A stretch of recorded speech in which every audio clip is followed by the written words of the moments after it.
اس نے کہا پھر کون؟ آپ نے فرمایا تیری والدہ۔ اس نے کہا پھر کون؟ تو نبی صلی اللہ علیہ وسلم نے فرمایا تیرا باپ۔ بخاری کتاب کی روایت ہے۔ سیدنا عبداللہ بن مسعود رضی اللہ عنہ بیان کرتے ہیں کہ میں نے رسول اللہ صلی اللہ علیہ وسلم سے پوچھا کہ کون سا عمل افضل ہے؟ تو آپ صلی اللہ علیہ وسلم نے فرمایا وقت پر نماز ادا کرنا۔ میں نے عرض کی پھر کون سا؟ فرمایا ماں باپ سے نیکی کرنا۔ میں نے عرض کی پھر کون سا؟ آپ صلی اللہ علیہ وسلم نے فرمایا اللہ تعالیٰ کے راستے میں جہاد کرنا۔ سیدنا ابن مسعود رضی اللہ عنہ بیان کرتے ہیں کہ یہ ساری باتیں رسول اللہ صلی اللہ علیہ وسلم نے بیان فرما دی۔ اگر میں مزید سوال کرتا تو آپ صلی اللہ علیہ وسلم بھی مزید جوابات مرحمت فرما دیتے۔ بخاری کی روایت ہے وَلَا تَقْتُلُوا أَوْلَادَكُمْ مِنْ إِمْلَاقٍ نَحْنُ نَرْزُقُكُمْ وَإِيَّاهُمْ۔ مفلسی کی وجہ سے اولاد کو قتل کرنا حرام ہے۔ زمانہ جاہلیت کا یہ فعل کبھی آج کل ضبط ولادت یا خاندانی منصوبہ بندی کے نام سے پوری دنیا میں زور و شور سے جاری ہے۔ اللہ تعالیٰ اس سے محفوظ رکھے، آمین یا رب العالمین۔ ارشاد باری تعالیٰ ہے وَلَا تَقْتُلُوا أَوْلَادَكُمْ خَشْيَةَ إِمْلَاقٍ نَحْنُ نَرْزُقُهُمْ وَإِيَّاكُمْ إِنْ قَتْلَهُمْ کانا خطأً کبیرہ، سورہ بنی اسرائیل میں۔ اور اپنی اولاد کو مفلسی کے ڈر سے قتل نہ کرو، ہم ہی انہیں رزق دیتے ہیں اور تمہیں بھی، بے شک ان کا قتل ہمیشہ سے بہت بڑا گناہ ہے۔ سیدنا عبداللہ بن مسعود رضی اللہ عنہ بیان کرتے ہیں کہ میں نے رسول اللہ صلی اللہ علیہ وسلم سے پوچھا کہ اللہ تعالیٰ کے نزدیک سب سے بڑا گناہ کون سا ہے؟ تو آپ صلی اللہ علیہ وسلم نے فرمایا یہ کہ تم اللہ تعالیٰ کا کوئی شریک بناؤ حالانکہ اس نے تمہیں پیدا کیا ہے۔ میں نے عرض کی پھر کون سا؟ فرمایا پھر یہ کہ تم اپنی اولاد کو اس ڈر سے قتل کر دو کہ وہ تمہارے ساتھ کھائے گی۔ میں نے پوچھا پھر کون سا؟ آپ صلی اللہ علیہ وسلم نے فرمایا یہ کہ تم اپنے پڑوسی کی بیوی کے ساتھ بدکاری کرو۔ رسول اللہ صلی اللہ علیہ وسلم کے اسی فرمان کی تصدیق میں یہ آیت نازل ہوئی والذین لا يدعون مع اللہ الہا آخر ولا یقتلون النفس التي حرم اللہ الا بالحق ولا یزنون، سورۃ الفرقان میں۔ اور وہ جو اللہ تعالیٰ کے ساتھ کسی دوسرے معبود کو نہیں پکارتے اور نہ اس جان کو قتل کرتے ہیں جسے اللہ تعالیٰ نے حرام کیا ہے مگر حق کے ساتھ، اور نہ زنا کرتے ہیں۔ بخاری کتاب کی روایت ہے۔ ان آیات و احادیث کا خلاصہ یہ ہے کہ تمہارا یہ سمجھنا کہ روزی کے مالک تم ہو بالکل غلط ہے۔ یہ ہمارا کام اور ہمارے ذمہ ہے۔ بہرحال کفار کا تو کہنا کہ ہی کیا ہے، اس وقت مسلم حکومتیں اسی بہانے سے ضبط ولادت یا خاندانی منصوبہ بندی کے نام پر منظم طریقے سے قتل اولاد کا جرم کر رہی ہیں کہ ہمارے پاس وسائل کم ہیں، ہم زیادہ آبادی کی خوراک کا بندوبست نہیں کر سکتے، حالانکہ یہ کفر کا کلمہ ہے۔ خوراک کا بندوبست تو اللہ تعالیٰ کی ذمہ ہے، اور جیسے جیسے آبادی بڑھتی ہے زمین کے خزانوں کے منہ کھلتے جا رہے ہیں۔ وَلَا تَقْرَبُوا الْفَوَاحِشَ مَا ظَهَرَ مِنْهَا وَمَا بَطَنَ۔ فحش ہر وہ قول یا فعل ہے جو قباحت میں بہت بڑا ہوا ہو، مثلا زنا، شدید بخل وغیرہ۔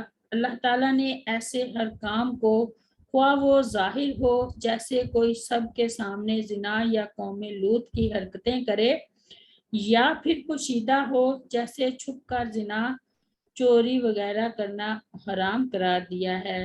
ارشاد باری تعالیٰ ہے قُلْ إِنَّمَا حَرَّمَ رَبِّيَ الْفَوَاحِشَ مَا ظَهَرَ مِنْهَا وَمَا بَطَنَ وَالْإِثْمَ وَالْبَغْيَ بِغَيْرِ الْحَقِّ وَأَن تُشْرِكُوا بِاللَّهِ مَا لَمْ يُنَزِّلْ بِهِ سُلْطَانًا وَأَن تَقُولُوا عَلَى اللَّهِ مَا لَا تَعْلَمُونَ۔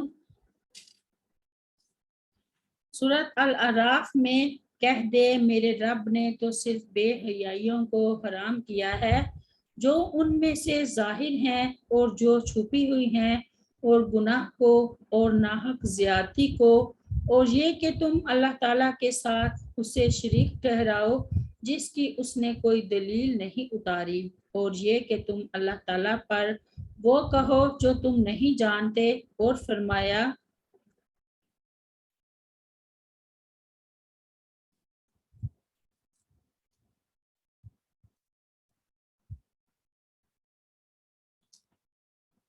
وَلَا تَقْرَبُوا الزِّنَا إِنَّهُ كَانَ فَاحِشَةً وَسَاءَ سَبِيلًا۔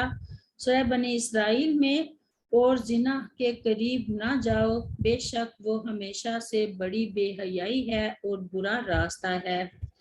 سیدنا عبداللہ بن مسعود رضی اللہ عنہ بیان کرتے ہیں کہ رسول اللہ صلی اللہ علیہ وسلم نے فرمایا، اللہ تعالیٰ کی ذات گرامی سے بڑھ کر اور کوئی غیرت مند نہیں، غیرت ہی کی وجہ سے اس نے بے حیائی کی ظاہر اور پوشیدہ تمام شکلوں کو حرام قرار دے دیا ہے۔ بخاری کی روایت ہے۔ سیدنا مغیرہ رضی اللہ عنہ بیان کرتے ہیں کہ سعد بن عبادہ رضی اللہ عنہ نے کہا کہ اگر میں اپنی بیوی کے ساتھ کسی شخص کو دیکھ لوں تو تلوار سے اس شخص کو قتل کر دوں گا، معاف نہیں کروں گا۔ رسول اللہ صلی اللہ علیہ وسلم کو جب یہ بات پہنچی تو نبی کریم صلی اللہ علیہ وسلم نے فرمایا، تم سعد کی غیرت سے تعجب کرتے ہو، اللہ تعالیٰ کی قسم میں سعد سے زیادہ غیرت مند ہوں، اور اللہ تعالیٰ کی ذات گرامی مجھ سے بھی زیادہ باغیرت ہے، غیرت ہی کی وجہ سے اس نے بے حیائی کے ظاہر اور پوشیدہ کاموں کو حرام قرار دیا ہے۔ سیدہ عائشہ رضی اللہ عنہ بیان کرتی ہیں کہ رسول اللہ صلی اللہ علیہ وسلم نے فرمایا، اے محمد صلی اللہ علیہ وسلم کی امت، اللہ تعالیٰ سے زیادہ کوئی غیرت والا نہیں کہ وہ اپنے بندے یا اپنی بندی کو زنا کرتے دیکھے۔ وَلَا تَقْتُلُوا النَّفْسَ الَّتِي حَرَّمَ اللَّهُ إِلَّا بِالْحَقِّ۔ کسی کو ناحق قتل کرنا بھی اللہ تعالیٰ نے حرام قرار دیا ہے۔ سیدنا ابن مسعود رضی اللہ عنہ بیان کرتے ہیں کہ رسول اللہ صلی اللہ علیہ وسلم نے فرمایا، مسلمان مرد جو اس بات کی گواہی دیتا ہو کہ اللہ تعالیٰ کے سوا کوئی معبود نہیں اور بے شک میں اللہ کا رسول ہوں، اس کا خون 3 صورتوں کے علاوہ کسی بھی صورت میں حلال نہیں۔